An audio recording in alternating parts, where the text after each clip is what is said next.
Hi, my name is Edmund Williams and welcome to Lehr Urban Homestead. This is the second video in the Three Sisters collaboration project that I'm doing with several other YouTubers. And this is supposed to be the growing video. However, as you can see, this is my Three Sisters garden right here. It's not really growing anymore. This is going to really be the lessons learned video. And I think that's going to be perhaps a more valuable video because it helps explain some of the complexities of a Lehr garden. It isn't just simply aquaponics with soil. There's a whole lot going on, and there's a bunch of reasons why this didn't work. I got a harvest complete of this whole section here of Three Sisters garden of about 6 very tasty ears of corn. That's it. That's all I got. So let me go ahead and talk through what happened here, what went wrong, and how we're gonna fix that. It's actually a fairly easy fix in every single case, but there's a whole bunch of different things that kind of compounded on top of each other. So let me go ahead and start with the low-hanging fruit, the beans. Every single bean that I planted in here, and I had some bush beans over in my first garden bed over there, they all came up. They got about 4 or 5 inches tall, dark green, healthy, happy. Then they just stopped growing, turned yellow, started withering at the edges, and eventually died back. And every single bean plant that I had did that. The reason for that is actually pretty simple. Beans are a legume. They form an association with a soil-borne bacteria to fix nitrogen, and they require that association to live. I bought some inoculant. I put it in here, but for whatever reason, it didn't take. I don't know if the inoculant was dead or I inoculated it wrong. I don't want to re-inoculate in the heat, so I will try again with peas this fall, and we'll see if we can get the soil-borne bacteria going in here. Once it's here, it's here forever. I just got to get it in the soil so that it's doing what it needs to do. The second issue is the soil composition. So what I did when I built this was I was trying to measure what I was putting in. So I had these buckets that I was putting in of different materials, and I was counting them, and I was measuring them, and I was basically trying to come up with, what is my composition here so I can understand how well it worked. The problem with that is that the sticky, twiggy stuff all went in the bottom, and then the finer particulate matter went on the top. And my assumption was that it would settle down in, the worms would get into it, they would kind of work it in a bit. That hasn't happened to any marketable, measurable effect at this point. So that's really going to be my biggest problem is the soil, the water. As the water flowed through from the fish tanks, it flowed through along the bottom. It didn't wick up into the soil like I needed it to. So really that's an easy enough fix. All I'm going to do is I'm going to get in here and I'm going to mix the soil up, and that'll get better connection between the smaller particulate matter and the bigger chunky bits. That'll reduce those pore spaces where the water was flowing along the bottom.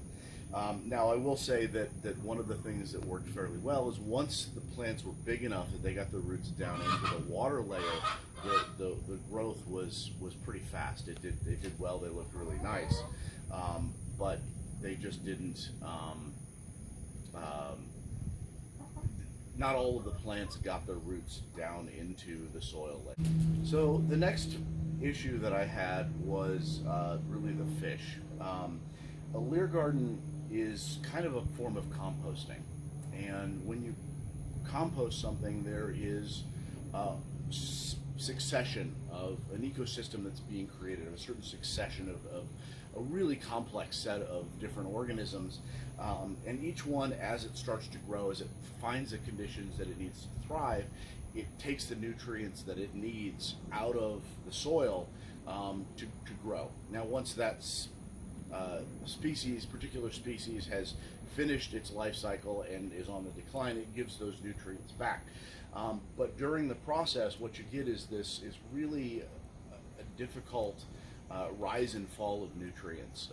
And this is why we really can't grow plants in compost, because the plants are not going to get consistently the nutrients that they need to live.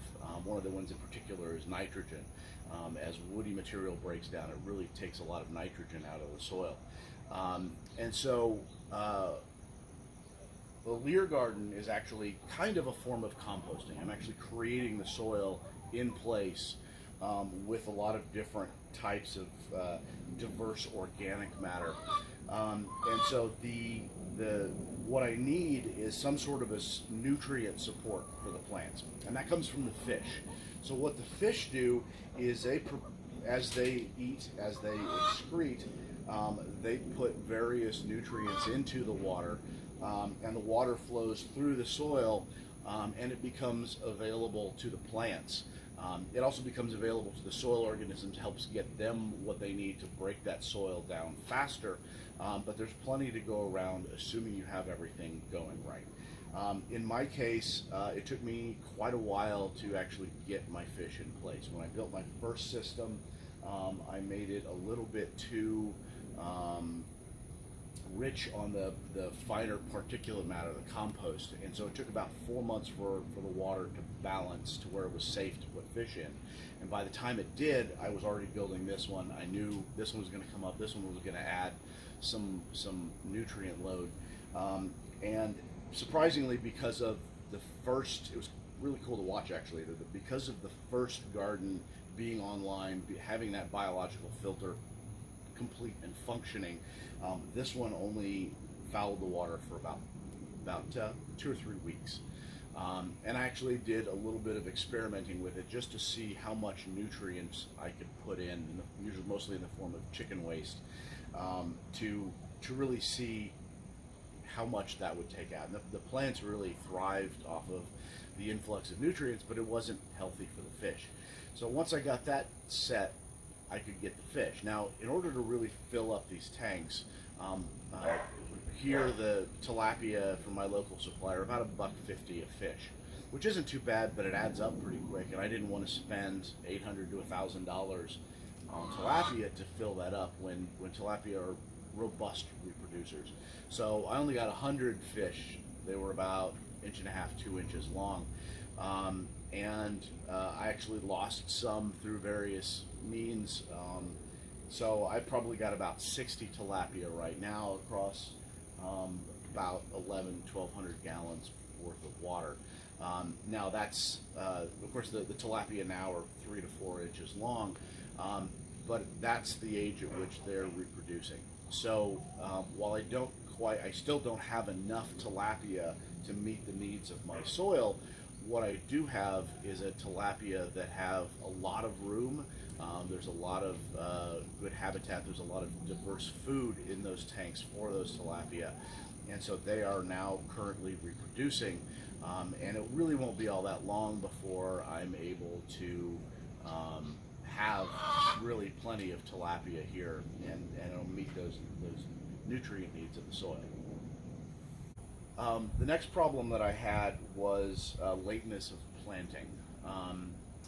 I got this built in early April, which for most areas of the country is still a bit early to plant corn. In my area here, though, it's late because the corn needs to actually pollinate. It doesn't mind warm temperatures, even hot temperatures, but here in the Phoenix, Arizona area, daytime temperatures starting in about June, even into May a little bit, can get up around 110, 115 degrees. And that's just entirely too hot for the corn to pollinate. It'll grow okay in that, but I think that's the reason I only got 6 ears of corn, is because the corn started its process of setting ears and trying to pollinate while it was still just a little over 100 degrees, but then the temperature rose pretty rapidly. We had kind of a cool spring here, but once it caught up, it really caught up. And so the heat really prevented the ears of corn that were trying to pollinate from pollinating.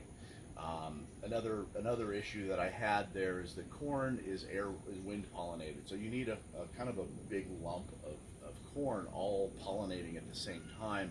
As the air kind of swishes back and forth, it releases the pollen gets caught on the corn silk, and the corn pollinates.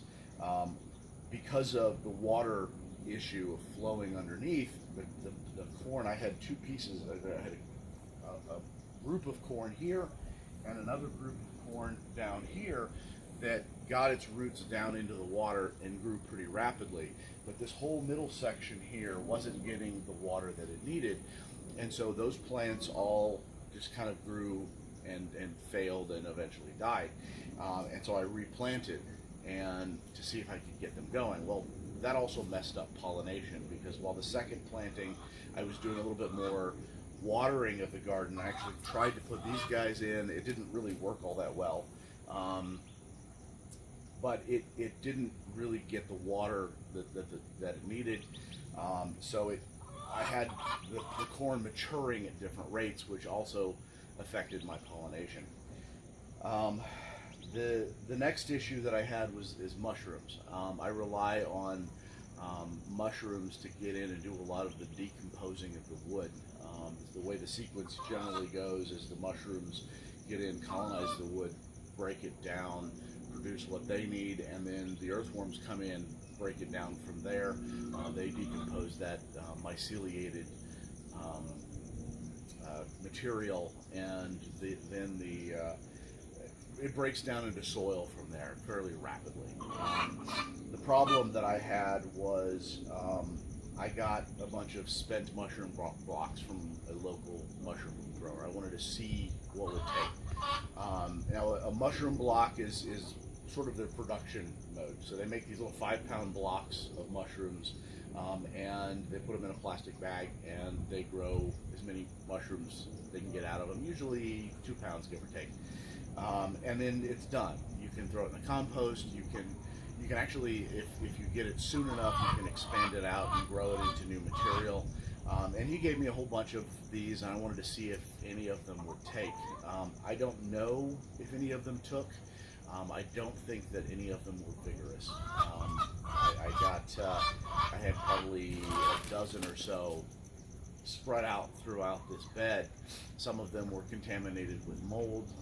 Some of them were perhaps a couple of months past their prime. The other bigger issue is that if you're going to plant mushrooms outside here in Phoenix, you really need to do it in October, maybe as late as November, but April is just entirely too late. So the soil itself was hitting temperatures up in the 90 to 100 degrees. The water flowing through helped a little bit. I'm not sure if it helped enough. So I didn't really get production out of the mushrooms like I needed to, at least in terms of soil breakdown. Unfortunately, this just being Phoenix, there's not a lot I can do about that. So really, what are the solutions to the particular issues here that I had? The two big ones would be the soil composition and the fish. Now the soils is an easy one. What I'm going to do is I'm going to get in here and I'm going to kind of mix this stuff up. I'll just take the first couple feet out, put them in a bucket, and then I'll just sort of turn and mix and kind of almost like hand tilling as far back as I can without really disturbing some of the other plants that are growing. And since I'm doing it on the drain end, if I can plug a lot of those holes, it'll cause the water to flow through here slower, which means it'll fill up farther up into the soil column and wick the rest of the way up, which should give me better moisture up into the soil, which will give me better growing conditions. The other issue is the fish. Fish are, tilapia are mouth brooders. They lay their eggs, they scoop them up in their mouth, and then once the babies are ready to really live on their own, then the mother spits them out. And each female puts out about 200 babies about every month and a half, give or take. And if I have about 60 fish, that means I probably have a minimum of about 20 breeding females, hopefully a lot more than that. And so I'm getting somewhere in the neighborhood of 20 times 200, so about 4,000 tilapia fry every month and a half right now. Now I don't need that many tilapia fry. I don't really even want that many tilapia fry, because you realize, you're talking 4,000, and we're probably into the first or second cycle of that right now. I have seen babies. I know they're already reproducing. The adults will eat some of the babies. One of the things that's nice is the adults are still small. They're, like I said, about 3 or 4 inches long.